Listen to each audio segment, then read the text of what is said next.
everybody. Thanks for joining me today. So this is the sketch we're going to be working on. If you want to get the measurements, just pause here, go ahead and write everything down. You can cut out your pieces and then come join me at the craft table, okay?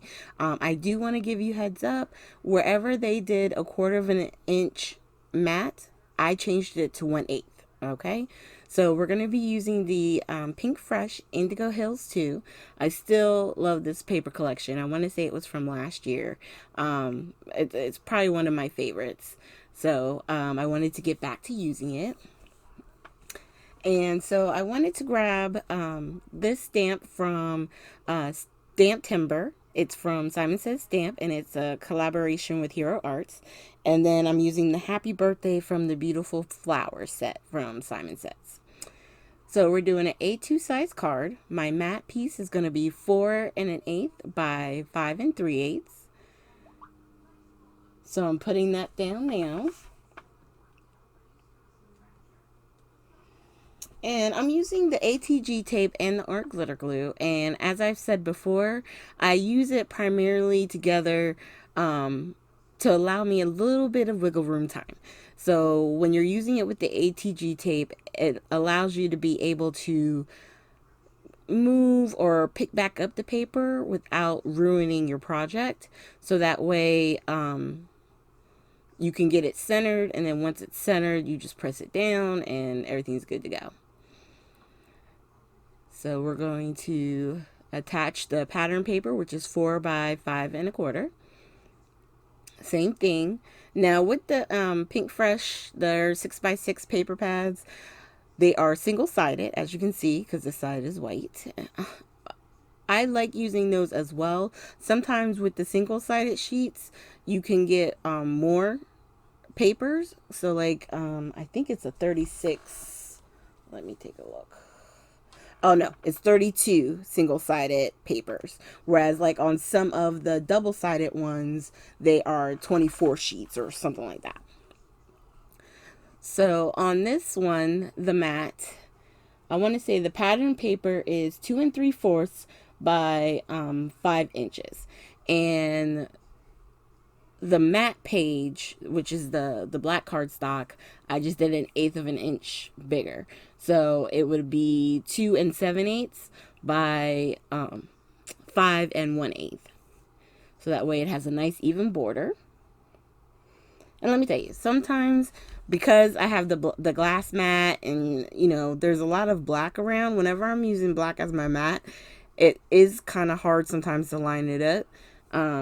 But like I said, if you use the ATG tape and the art glitter glue, it gives you just that little bit of wiggle room, that little bit of time to where you can readjust if you need to. And then sometimes I put it on and I'm like, you know what? That little bit off just shows, the handmade quality of the garden. And if it's a little bit just not quite, it's okay. Now on this one, this was the only one where I left it the correct measurement. So the stripe that goes across the horizontally, the white paper is 4 1/4. It says no, yeah, it's 4 1/8 by 1 1/4. And so what I did was, instead of making the white strip 4 1/8, I made it 4 inches. So that way, both the black and the white line up edge to edge, and the border you get is from the top and the bottom. And my pattern paper, I wanted it to stop where the pattern paper ends. So that's why I made it the same length as of that, which is the 4 inches. I believe I did. I might have made it the 4 1/8. Nope, I think I did. Right to the pan paper. Yeah, because you can still see some of the black edge going around. Okay, good. I said it right. Now for our elements, because I wanted to stamp on this one, we're using the pattern paper, but you can stamp as well. So I wanted to take the happy birthday, and once I figured out kind of where I wanted everything to lay, I knew, okay, I would have enough room for my happy birthday. And we're just going to press down and straight up. And then we're going to go ahead and attach this piece, which is 2 by 4.5. So the mat would be 2 1/8 by 4 3/8.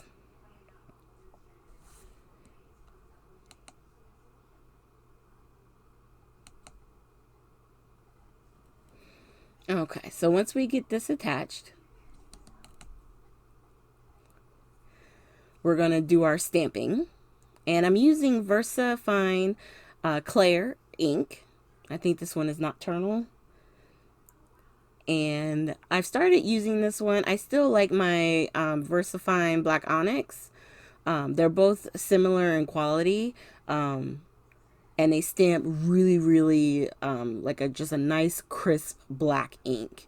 And it's a pigment ink, so it does take a little bit longer to dry. So just be careful, because if you brush your hand across it, you may smear it. If you do, I just suggest that you get the Tombow eraser, and you'll see me bring it out towards the end.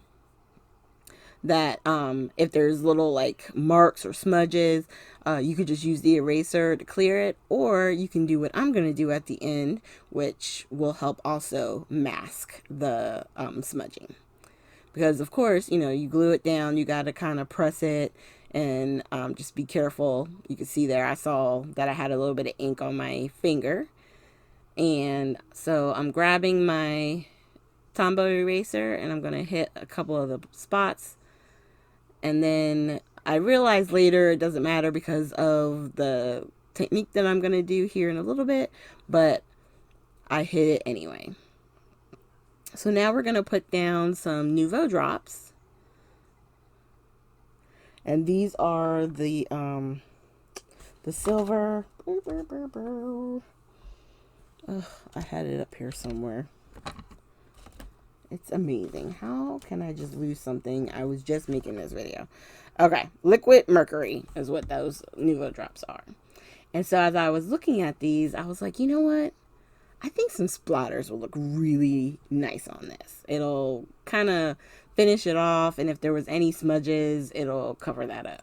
So I grabbed the brushed pewter, the Distress Spray Stain, and the metallics. I am loving these, you guys.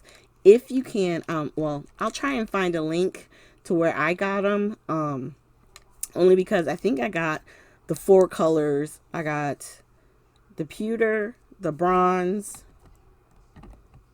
the brushed, tarnished brass. I'm having issues talking today. Antique bronze, and the white Distress Stain. And I think it was a good deal.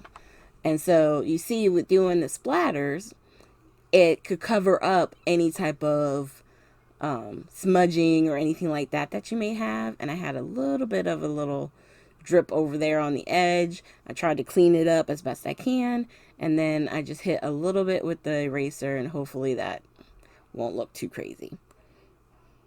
All right, so there's the one. And then this is the one that we did while on camera with the deep purple. I really like that one. So thank you guys so much for joining me today. Make sure you hit the like, subscribe, and share button. And if you have any questions or comments, please leave them down below. I read all the comments that you put, and I try to make sure that I comment on everyone. Even if I don't get to it right away, I still go back and I will comment, because I'm just so grateful for being on here and you guys being faithful watchers. I'm so grateful, and so I like commenting back to you. So in the more section below, I will try and have links to the distress stains, the metallic ones that I found on Amazon. I will have a link down below. I don't have any affiliate links, so you don't have to worry about that, but at least you guys can see the great deals that they have. Thanks again, you guys, and I hope you enjoy your weekend.